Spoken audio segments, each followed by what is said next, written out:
Oi mates! How's it going? In today's video, episode 25 of Beyond the Dark Portal by Aaron Rosenberg and Christie Golden. This is going to seem a little bit like a finale of sorts, but there's still a few more chapters to come after this one.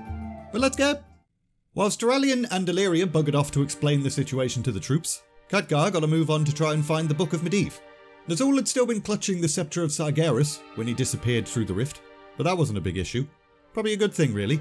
The further away that accursed item was from Azeroth, the better. But where was the damn book?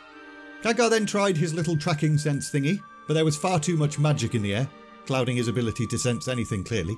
However, a weird noise then caught his attention. Lo and behold, the Shadowmoon orc that Nazul had apparently fried to ash a short while ago was still alive. Somehow. I am no shaman, but I'm smart enough to know that you need this. Khadgar looked down and was extremely pleased to see the Book of Medivh, but despite the fact that this orc was most definitely dying, Khadgar was still a little bit wary that this could be some kind of trap. Why would you give this to me? I am your enemy. You are at least an honourable foe. Nazul betrayed us. He promised us a new start, but as soon as... I can't feel my legs. To be honest, mate, I'm surprised you can feel anything. What were you saying about Nazul? As soon as what? As soon as he found safety, he fled.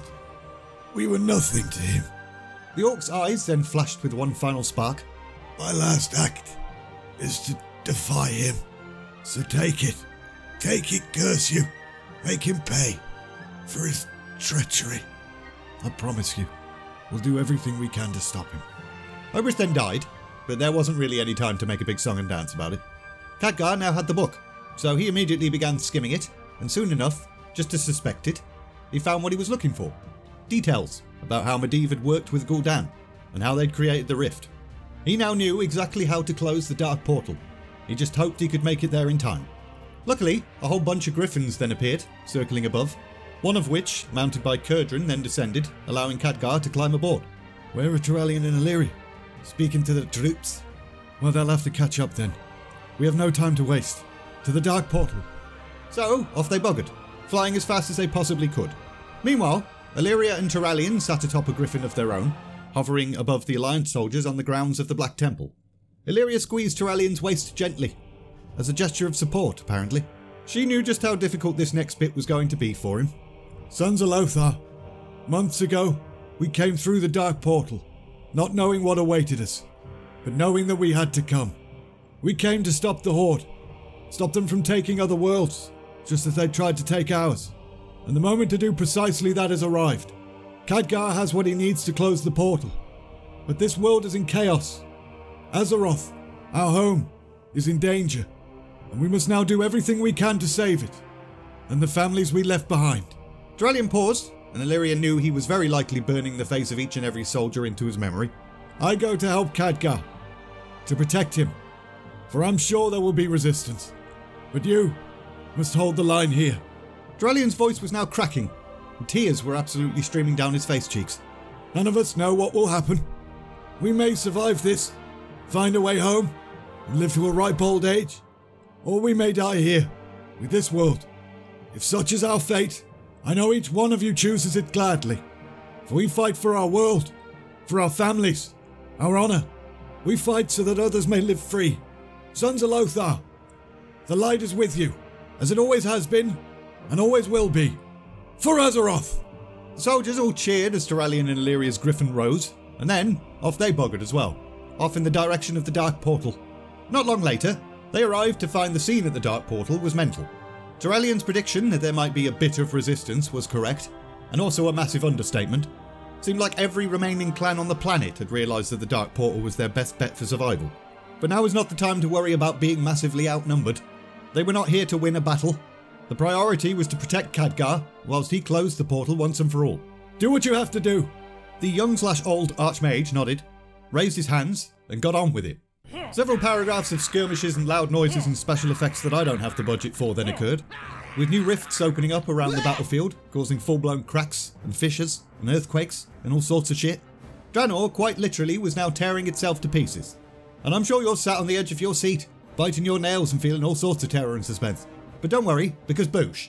Khadgar's eyes shot open, with a beam shooting out of his staff directly at the portal's centre, and as soon as it did, a sound like shattering glass filled the air. Khadgar then turned to one of Kurdran's dwarves and tossed him a sack containing all of the artefacts they'd managed to retrieve. Take these. Fly back to Azeroth. Take them to the Kirin Tor. But what about ye? Just go. There's no time. Turalyon inhaled swiftly. There it was then. Khadgar had just confirmed what they'd all suspected. That one dwarf would make it back home, but the rest of them would not. So be it. However, the Wildhammer dwarf continued to hesitate, so Khadgar went ahead and barked at him. Get your ass in gear, lad. And that sort of startled the younger dwarf into action. So he grabbed the sack, jumped on his griffin and shot off, straight for the collapsing portal. But, as the griffin and its rider passed through, the sack flared with light, and the portal responded, with the resulting glare absolutely blinding everyone. Couldn't see a bloody thing, but they could certainly hear shrieks and screams of pain from a griffin and a dwarf, which were then drowned out by a ferocious rumbling and a deafening crash that knocked everyone sideways. Khadgar even blacked out for a second, but as he regained his senses and got to his feet, he looked up to see that the portal was now gone. Nothing but rubble remained. No rift, no sight of Azeroth. They'd done it. It was both glorious but also the absolute worst at the same time. They'd saved Azeroth, yes, but that didn't change the fact that they were still here, on a planet that was tearing itself apart. All around, the orcs cheesed it.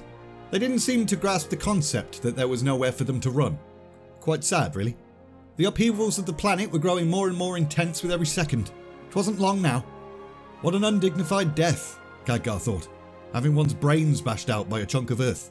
Khadgar then looked to his friends, with Turalyon giving him a soft, gentle smile, Illyria nodding, and Khadgar offering a nice salute. So this was it then. Khadgar had always suspected it. That vision of him in his last stand on a red-skied world was a big giveaway. But hey-ho, at least they'd saved their world. That was cool. And he could think of no other people that he'd rather spend his final moments with. What the bloody hell was that? Another rift. A lifeline. Quickly! Through here! And so, without hesitation, the group ran through. What was on the other side? None of them had a bloody clue. Could be anything. But it was the only chance they had.